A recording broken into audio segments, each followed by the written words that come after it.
আসসালামু আলাইকুম সুপ্রিয় শিক্ষার্থী। স্কুল অফ এক্সিলেন্স এর নিয়মিত আয়োজন ট্রাই অ্যাডমিশনের আহ আজকের এই ফ্রি ডেমো ক্লাসে তোমাদের সবাইকে স্বাগত জানাচ্ছি।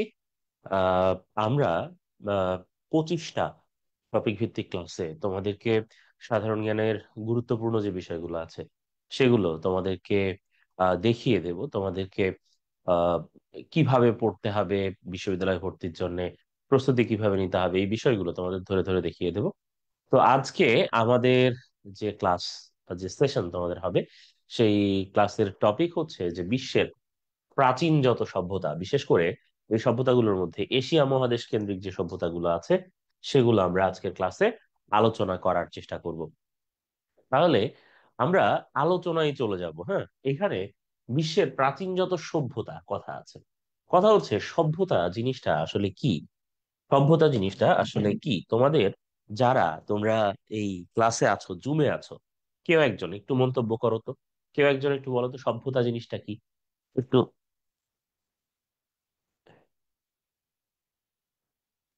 দেখি কে বলতে চাও, হ্যান্ড রেজ করতে পারো। হ্যাঁ, সভ্যতা, হোয়াট ইজ সিভিলাইজেশন, সভ্যতাটা আসলে কি? তোমার যেটা মনে হয় সেটাই বলতে পারো, সমস্যা নেই। কেউ বলতে চাও? যে কোনো একজনকে আনমিউট করো তো, দেখি সে তার মতটা বলুক।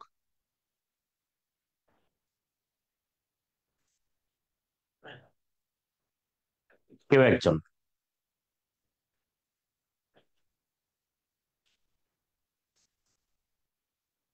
হ্যাঁ, আমি দেখতে পাচ্ছি। আহ ওই মাফি। হ্যাঁ, আনমিউট করো মাফি।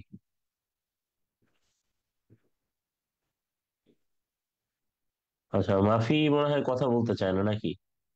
লুবাইনা নূর বা হাবিব, কেউ একজন আনমিউট করো করে তোমার কি মনে হয় সভ্যতা জিনিসটা আসলে কি? সভ্যতা কি? কেউ একজন একটু বলো। সিভিলাইজেশন, তাই না?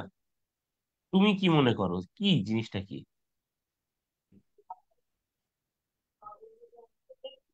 হ্যাঁ, আচ্ছা, দেখো,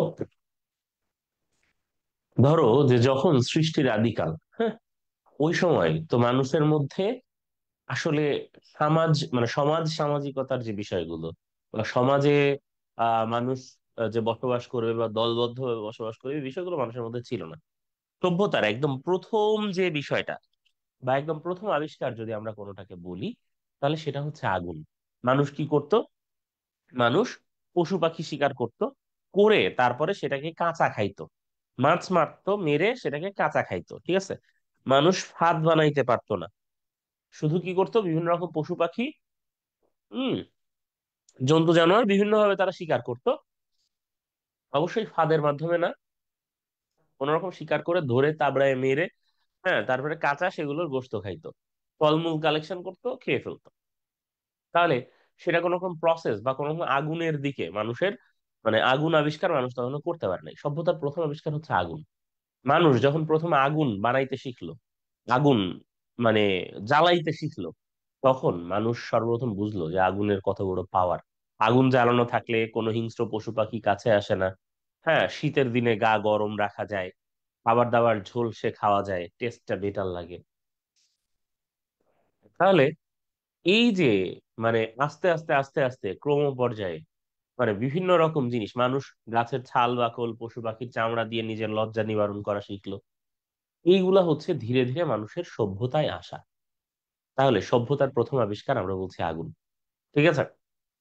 এখন বিশ্বের কোন সভ্যতা সবচেয়ে প্রাচীন আমরা যদি বলি, তাহলে বিশ্বের সবচেয়ে প্রাচীন সভ্যতা হচ্ছে মেসোপটেমিয়া সভ্যতা।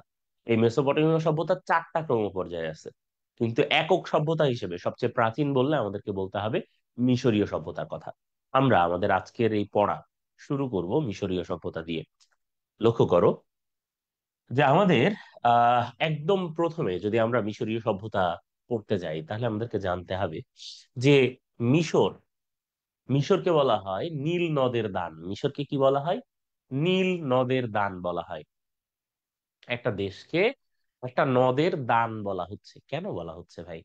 বলা হচ্ছে এটার মূল কারণ হচ্ছে যে নীল, বা ইংরেজিতে যেটাকে নাইল বলা হচ্ছে, এই গ্রেট নাইল তার চলার পথে বিশাল পথ অতিক্রম করে মিশরের মধ্য দিয়ে গিয়ে তারপরে অন্য দেশে প্রবেশ করেছে। তো এই যে অন্যান্য দেশ ঘুরে এসে মিশরে ঢুকে তারপরে আবার অন্য দেশে গিয়ে পড়া, এই যে গ্রেট নাইল তো দীর্ঘ পথ অতিক্রম করেছে, একটা নদী যখন দীর্ঘ পথ অতিক্রম করে তখন কি তার চলার পথে সে দুই পাশে পলি মাটি দিয়ে সমৃদ্ধ করে, এবং নীলের এই পলি মাটি দ্বারা সমৃদ্ধ হয়েছে মিশর। প্রাচীন মিশর ছিল কৃষির জন্য একটা উর্বর ভূমি। প্রাচীন মিশর ছিল কৃষির জন্য অত্যন্ত উর্বর ভূমি। হ্যাঁ, তো এই যে কৃষির জন্য এত উর্বর একটা ভূমি, এই উর্বর ভূমি তোমার ইয়ে পর্যন্ত যে মানে আমাদের এই আহ, মানে নীল নদের দুই পাশে প্রচুর পরিমাণে খেজুর, যব, বার্লি, গম এগুলা ফলতো। তো মিশরের যে প্রাচীন পেশা, যে প্রাচীন মানে কৃষিকাজ থেকে শুরু করে অন্যান্য পেশা সবকিছু নীল নদের উপর ডিপেন্ড ছিল। এই জন্য মিশরকে বলা হয়তো নীল নদের দান। আমরা যদি লিখি নীল নদের দান, তাহলে মিশরকে বলা হয়তো নীল নদের দান। ঠিক আছে।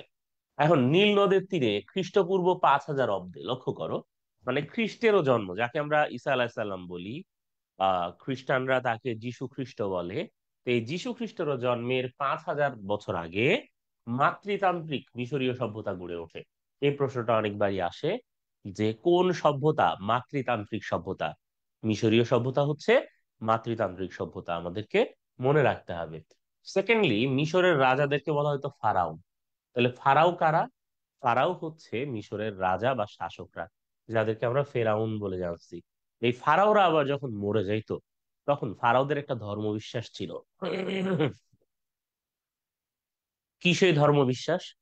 ফারাওদের ধর্মবিশ্বাসটা হচ্ছে যে যখন কোনো ফারাও মরে যাবে তখন যদি তার দেহ পচে যায় তাইলে সে পরকালে মানে তাকে উঠানো হবে না। এই জন্য ফারাওদের মৃতদেহ যেন না পচে, তাই তাদেরকে মমি করে রাখা হইতো। কি করা হইতো?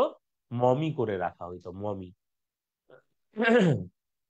আর এই মমি, মমি করা মানে কি, তার যত পচনশীল অংশ আছে দেহের, তার মানে লিভার, হ্যাঁ, এরপরে হচ্ছে তোমার এই যে হৃৎপিণ্ড, পাকস্থলী, এগুলো সব বের করে রাখা হতো, নাড়ি ভুড়ি সব শরীর থেকে ছোট একটা ছিদ্র করে বা পেট কেটে বের করে রাখা হতো।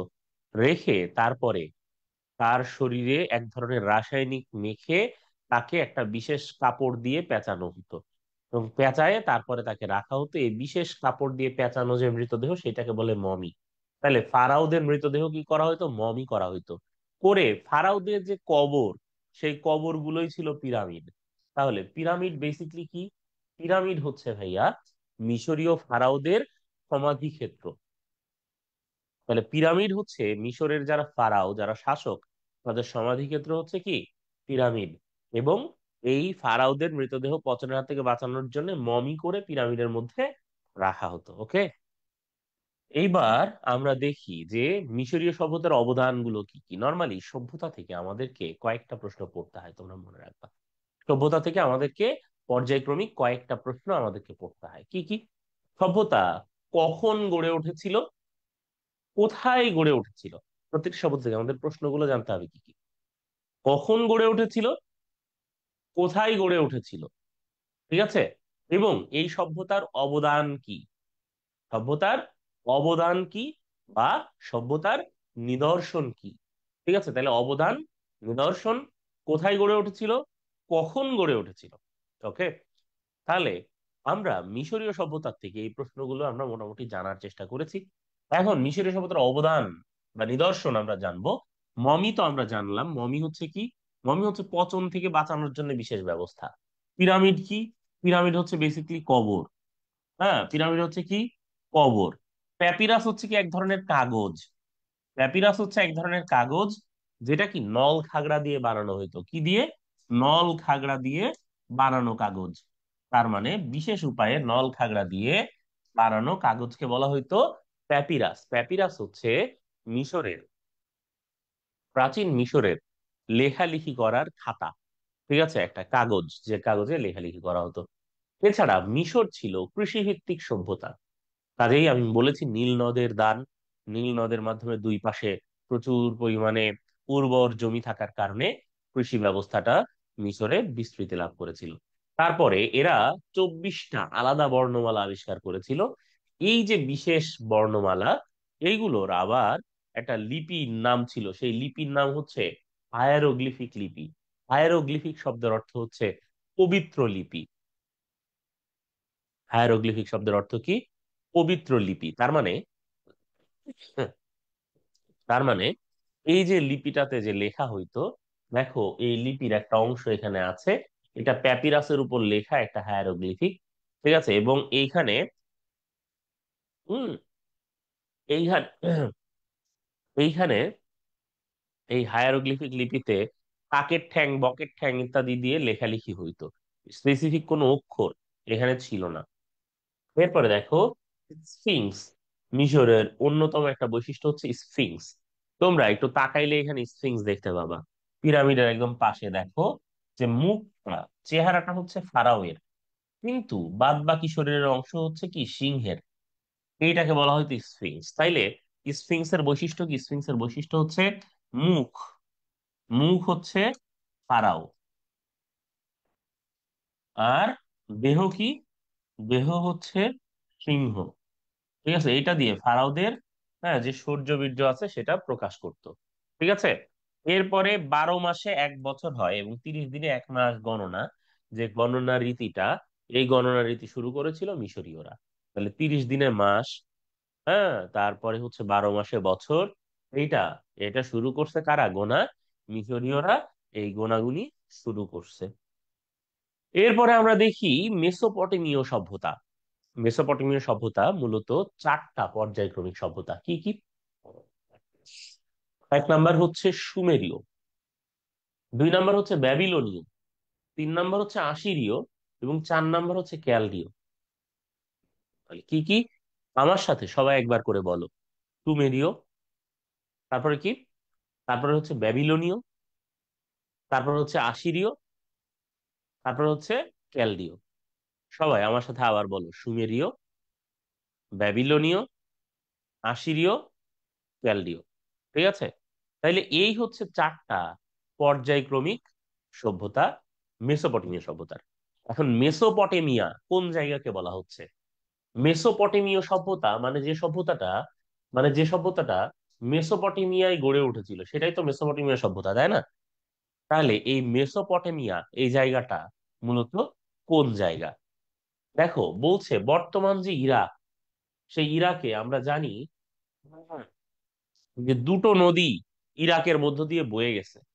একটার নাম হচ্ছে দজলা বা টাইগ্রিস, হ্যাঁ, আর একটার নাম হচ্ছে কি ফোরাত বা ইউফ্রেটিস। এই ফোরাত নদীর তীরে হচ্ছে কারবালা নামে যে বিখ্যাত ঐতিহাসিক শহরটা আছে, কারবালা, হ্যাঁ, নজফ, নাসিরিয়া, কুফা। ঠিক আছে, এইগুলো। তো দেখো ফোরাতের তীরে কারবালা আছে, যেখানে ইমাম হুসাইন শাহাদাত বরণ করেন, তাই না? হ্যাঁ, ইজিদের সৈন্যদের দ্বারা পরিবেষ্টিত হয়ে, ঠিক আছে, তিনি পানি পান করতে পারেন নাই মহররম মাসে, তাই না? তাহলে এই যে মানে দজলা এবং ফোরাত, এই দুটো নদী আবার মিলিত হয়েছে। দেখো এইভাবে দুটো নদী বয়ে গেছে খানিক পর্যন্ত, বয়ে যে এটা মিলিত হয়ে ইরানে প্রবেশ করেছে। এই দজলা এবং ফোরাতের যে মিলিত প্রবাহ, এটাকে বলে সাত ইল আরব। কি বলে? সাত ইল আরব। এটাকে বলে সাতিল আরব। এই সাতিল আরব নিয়ে ইরাক আর ইরানের মধ্যে কিন্তু দীর্ঘদিন যুদ্ধ হয়েছে। প্রায় 10 বছর এই সাতিল আরব নিয়ে ইরাক আর ইরানের মধ্যে যুদ্ধ চলেছে, যেটাকে ইরানে পবিত্র প্রতিরোধ বলে গণ্য করেছিলেন ইরানের আয়াতুল্লাহরা। তাহলে তোমাদেরকে মনে রাখতে হবে যে এই যে দজলা আর ফোরাত যে দুটো আসলো, এই দজলা আর ফোরাত দুটো নদী মিলিত হলো। দুটো নদীর মিলিত প্রবাহকে আমরা বলছি সাতিল আরব। তাহলে দজলা দজলা আর ফোরাত, এই দুটো নদীর মিলিত প্রবাহকে আমরা কি বলছি? বলছি সাতিল আরব। এবং এই যে সাতিল আরব, এই সাতিল আরব, এইটা নিয়ে যুদ্ধ চলেছে ইরাক আর ইরানের মধ্যে, একেবারে ইরানের ইসলামী বিপ্লবের পরের বছর থেকে, 80 থেকে শুরু করে 90 পর্যন্ত। তাহলে এই যে মানে শাতিল আরব নিয়ে যুদ্ধ, এই উন্মুক্ত জলাধার নিয়ে যুদ্ধ, এটা পরের ঘটনা। কিন্তু তার আগে দেখো, এই যে এই দজলা আর ফোরাত যে আসলো, এই দজলা আর ফোরাতের মাঝের যে জমিটা, এই জমিটা হচ্ছে অত্যন্ত উর্বর জমি। এই জমিটা কি? অত্যন্ত উর্বর জমি। কেন? দুটো নদীর অববাহিকা, তাহলে তো অবশ্যই এটা উর্বর জমি হবেই। এই জন্য এই জায়গাকে বলে উর্বর অর্ধচন্দ্র। আমার কথাটা মনোযোগ দিয়ে শুনবা। কি বলে? বলে উর্বর অর্ধচন্দ্র। এই জুমে যে গাধার দল আছো, তোমরা কি আসলে শুনতেছো? হ্যাঁ, শুনছো তোমরা? এই সারা, বলো, নাকি ঘুমাচ্ছ দেখিনি? সারা, জি, শোনা যাচ্ছে। হ্যাঁ, বলো যে এটা যে যে বললো, এই যে নদীর নাম দুইটা কি বলো, ইরাকের মাঝ দিয়ে। সারা,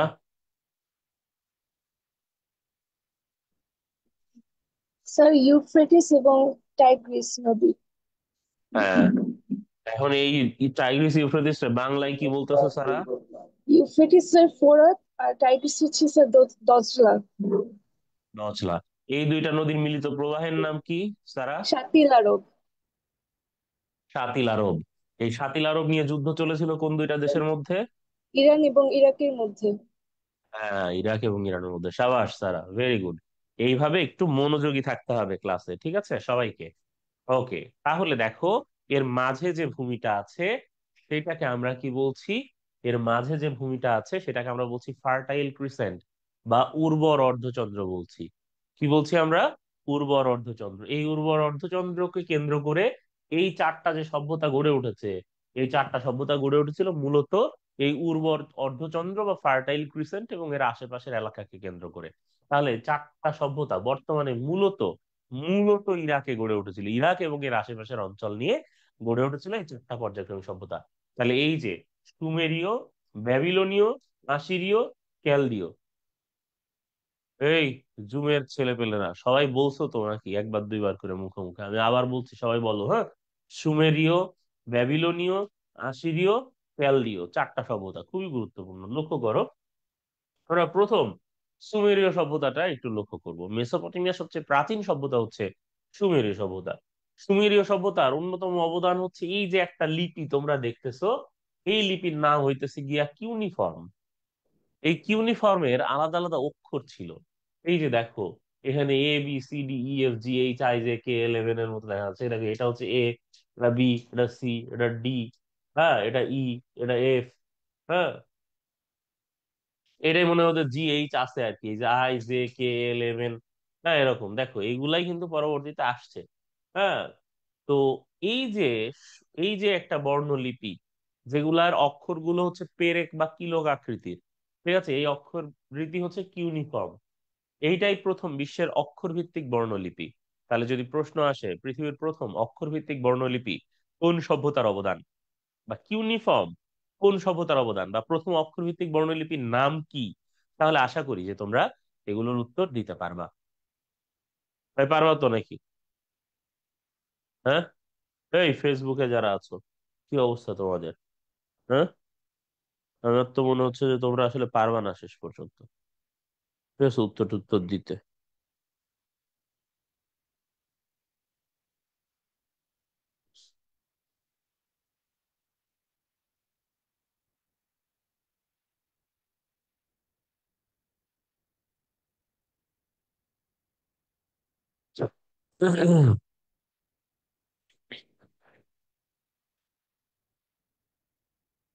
হয়ে গেল।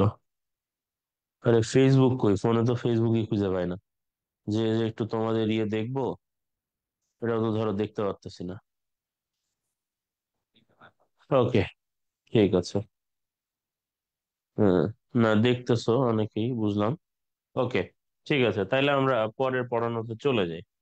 লক্ষ্য করো যে এইবার এই সুমেরীয়দের অন্য অবদান কি? উন্নত সেচ ব্যবস্থা, কৃষিভিত্তিক সভ্যতা যেটা মিশরীয় সভ্যতাও ছিল, এবং একই সাথে উন্নত সেচ ব্যবস্থার সাথে কিন্তু যোগ হয়েছিল চাকার ব্যবহার। এর আগে এর আগে স্লেজ টাইপ গাড়ি ছিল, স্লেজ, তার মানে হচ্ছে টেনে নেয়া গাড়ি, টেনে নেয়া হতো গাড়ি। কিন্তু চাকার ব্যবহার হওয়ার পরে মানুষ গতি পেল, স্পিড পেল। কাজকর্ম গতি পেল, পণ্য পরিবহন সহজ হলো, মানুষের যাতায়াত ব্যবস্থা উন্নত হলো। ঠিক আছে, তাহলে চাকা এটার কিন্তু অন্যতম অবদান।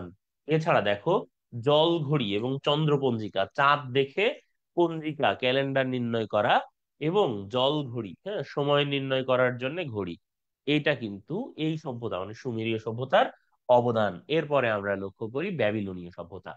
ব্যাবিলনীয় সভ্যতা আইন সংকলনের ক্ষেত্রে গুরুত্বপূর্ণ অবদান রেখেছে। হাম্মুরাবি হচ্ছেন এই সভ্যতার অন্যতম আইন সংকলক।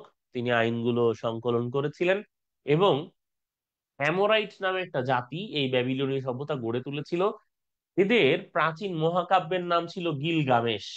প্রাচীন মহাকাব্যের নাম কি ছিল? গিলগামেশ। তাইলে গিলগামেশ কিন্তু শুধু ব্যাবিলনীয় সভ্যতাই রচনা হয়েছে এমন নয়, বরঞ্চ বরঞ্চ সুমেরীয় এবং ব্যাবিলনীয় দুই সভ্যতার মিলিত প্রয়াস হচ্ছে গিলগামেশ নামে পৃথিবীর প্রাচীনতম এই মহাকাব্য। তবে ব্যাবিলনীয় সভ্যতার সবচেয়ে বড় অবদান হচ্ছে বিশ্বের প্রাচীনতম মানচিত্র। এই যে যেটা দেখছে, একটা পাথরের উপর খোদাই করা বিশ্বের প্রাচীনতম মানচিত্র, এই প্রাচীনতম মানচিত্রটা পাওয়া গেছিল কোথায়? ব্যাবিলনের গাথুর শহরে এই প্রাচীন মানচিত্রটা পাওয়া গেছিল। আচ্ছা, তোমরা যারা ফেসবুকে আমার সাথে ক্লাস করছো, তোমাদেরকে একটা বিষয় বলি।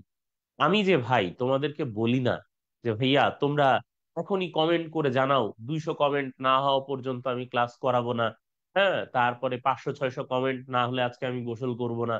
ঠিক আছে, আমি তোমরা তোমরা যদি চাও যে আমি পাউডার মেখে পরের ক্লাসে আসি, হ্যাঁ, তাইলে তোমরা 100 কমেন্ট করো এখনই।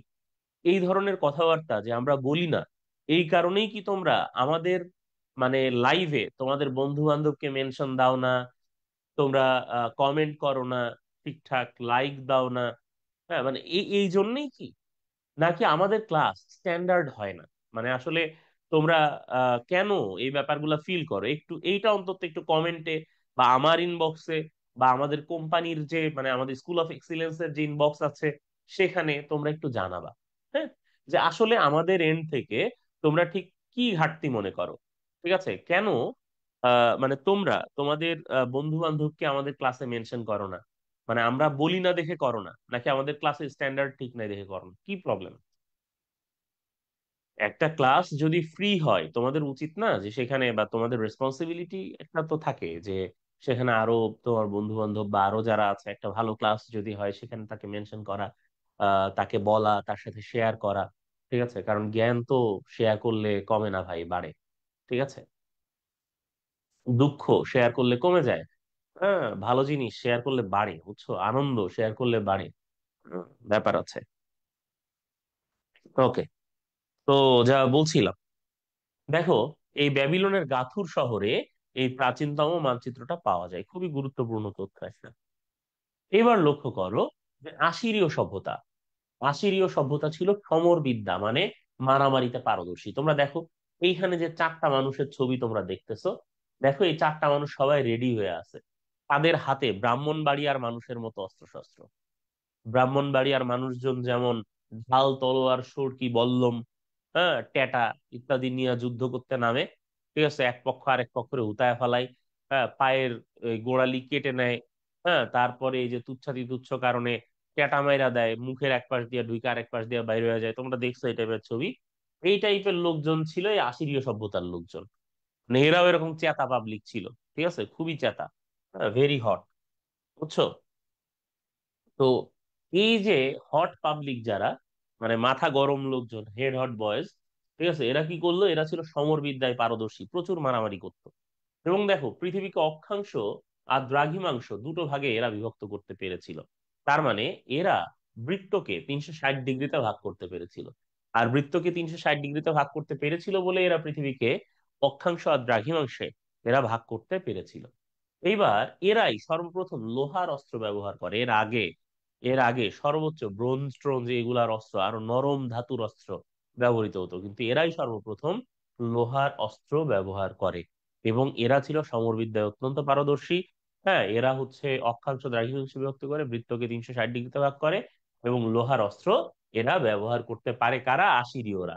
এবং আশিরীয়রা এই যে বাগদাদের এই যে নিনেভে প্লেইন, যেটা নিনেভে, এই নিনেভেতে এরা একটা পাঠাগারও স্থাপন করেছিল। তার মানে মারামারির পাশাপাশি এরা খানিকটা জ্ঞান চর্চাও করেছে। পৃথিবীর সবচেয়ে প্রাচীন পাঠাগার পাওয়া যায় এই নিনেভে।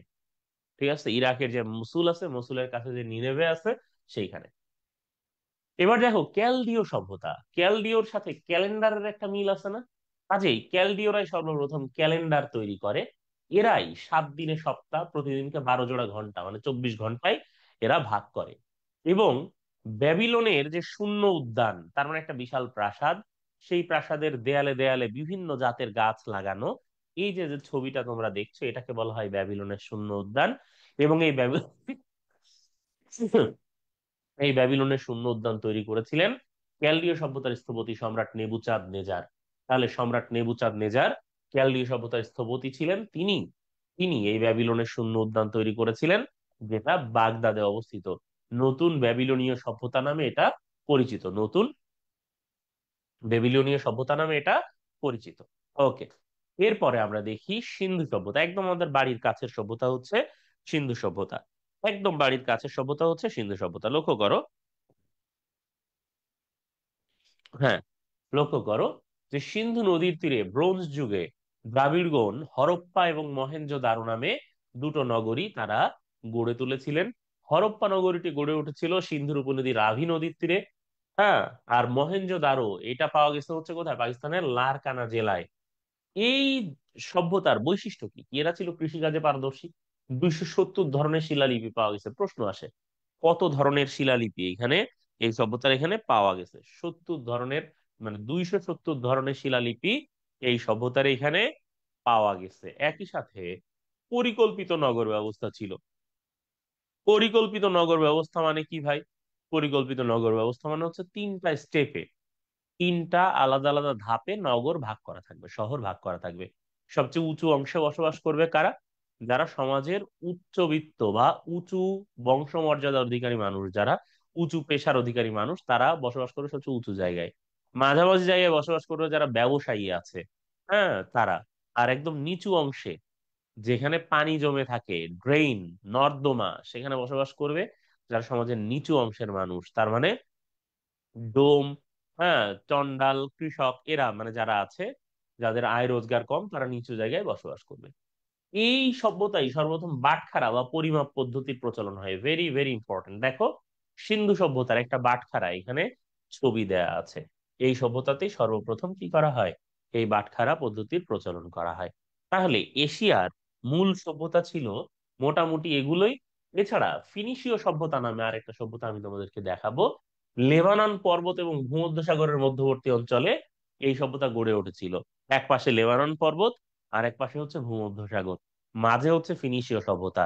এই কারণে এরা যদি কোথাও যেতে চাইতো, তাহলে এদেরকে ভূমধ্যসাগর পাড়ি দিয়ে যেতে হতো। কারণ লেবানন পর্বত পার হওয়ার চেয়ে ভূমধ্যসাগর পাড়ি দেওয়া সহজ। তাই এরা প্রথম জাহাজ নির্মাণ করে।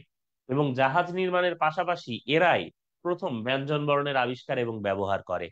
দেখো, এরাই সর্বপ্রথম ব্যঞ্জন বর্ণের ব্যবহার এবং আবিষ্কার এরাই সর্বপ্রথম করতে পারে। দেখো, এই যে এই ফিনিশীয় সভ্যতা যে জাহাজ নির্মাণ করেছে, এই জাহাজ নির্মাণ করে এরা সমুদ্র যাত্রায় পারদর্শী ছিল। সমুদ্র যাত্রায় খুব পারদর্শী ছিল। এরা খুব সাহসী নাবিক ছিল। এবং যখন সমুদ্রে দিক নির্ণয় করা যাইতো না, তখন এরা ধ্রুব তারার সাহায্যে দিক নির্ণয় শিখছে। ধ্রুব তারার সাহায্যে এরা দিক নির্ণয় করা শিখছে। সর্বপ্রথম যেহেতু এরাই ধ্রুব তারা বাইর করছে খুঁজে, যে ধ্রুব তারা দেখে সমুদ্রের দিক নির্ণয় করা যায়, এই কারণে ধ্রুব তারাকে ইংরেজিতে বলে ফিনিশিয়ান স্টার। কি বলে? ফিনিশিয়ান স্টার বলে, মানে ফিনিশীয়দের তারকা। হ্যাঁ, যে তারকা দেখে ফিনিশীয়রা দিক নির্ণয় করা শিখেছিল সেটাই হচ্ছে কি ফিনিশিয়ান স্টার। বুঝতে পেরেছো? মনে রাখতে হবে বিষয়টা। হ্যাঁ, ফিনিশিয়ান স্টার বা ফিনিশীয় তারকা হচ্ছে কোনটা, ধ্রুব তারা। কেন? কারণ এই যে জাহাজটা যে যাবে, এই জাহাজটা ওই ফিনিশিয়ান স্টার বা ধ্রুব তারা দেখে দিক নির্ণয় করে তারপরে ওই দিকে যাইতো। তাইলে ফিনিশীয় সভ্যতার অবদান কি? ব্যঞ্জন বর্ণের আবিষ্কার, জাহাজ নির্মাণ করা, ধ্রুব তারার মাধ্যমে দিক নির্ণয়, হ্যাঁ, সমুদ্র যাত্রা করা, এবং মানে এরা খুব ভালো নাবিক। এগুলো হচ্ছে এদের বিষয়। এখন তোমাদের যদি কোনো প্রশ্ন থাকে তাহলে আমরা প্রশ্নের উত্তর দেব, না হলে আমাদের আজকের সেশনটা, আজকের ক্লাসটা আমরা এখানে শেষ করব। তোমাদের কোনো প্রশ্ন আছে কিনা? যদি কোনো প্রশ্ন থাকে তাহলে আমরা প্রশ্ন শুনবো, প্রশ্ন নেব, নচেত আমরা ক্লাসটা শেষ করে দেব। আর একটা বিষয়, তোমরা একটু আমার জন্য দোয়া করবে। তোমরা দেখছো বা তো জানো যে আমার শরীরটা হুম, খুবই খারাপ। ঠিক আছে। শুধু তোমাদের ক্লাস নিতে হবে দেখেই আমি উঠে এসে তোমাদের ক্লাস নিচ্ছি আর কি। না হলে আমি এতক্ষণে বিছানায় শুয়েই থাকতাম। ঠিক আছে। তো তোমাদের কোনো প্রশ্ন আছে কিনা? আর যদি প্রশ্ন না থাকে আমরা ক্লাস শেষ করে দেবো। আমি দেখতে পাচ্ছি যে মনে হয় প্রশ্ন আছে দুজনের। হ্যাঁ, সারা, বলো। স্যার, আক্কাদীয় সভ্যতা কি এই মানে মেসোপটেমিয়া সভ্যতার অন্তর্ভুক্ত স্যার? আক্কাদীয় হুম। সভ্যতা। আচ্ছা, শোনো, আক্কাদীয় সভ্যতা যেটা, এই আক্কাদীয় সভ্যতা হচ্ছে তোমার মূলত মানে মেসোপটেমিয়া সভ্যতার মধ্যে আর কি। ঠিক আছে, মেসোপটেমিয়ার যে মানে আক্কাদ যে জায়গাটা, এটাও তো আসলে মেসোপটেমিয়ার মধ্যে, এরা আক্কাদীয় ভাষা গোষ্ঠীর অন্তর্ভুক্ত ছিল। হ্যাঁ, ওই ফার্টাইল ক্রিসেন্টে আক্কাদীয় সভ্যতা। ঠিক আছে। প্রাচীন যে সুমেরীয় যেটা আছে না, সুমেরীয় সভ্যতা, এইটাই মূলত আক্কাদীয় সভ্যতা। বুঝতে পেরেছো কিনা? খুব বেশি তফাৎ নেই সুমেরীয় আর আক্কাদীয় সভ্যতার মধ্যে। ওকে। আচ্ছা, এরপরে কে আছো? আর আর কোনো প্রশ্ন? সারা, আর কোনো প্রশ্ন? না স্যার, ঠিক আছে। আচ্ছা, এটাই ঠিক আছে। বলছি। ঠিক আছে, আর কারো কোনো প্রশ্ন না থাকলে আমরা আজকে শেষ করে দেবো। হ্যাঁ, সবাই ভালো থাকো, সুস্থ থাকো ভাই। আল্লাহ হাফেজ।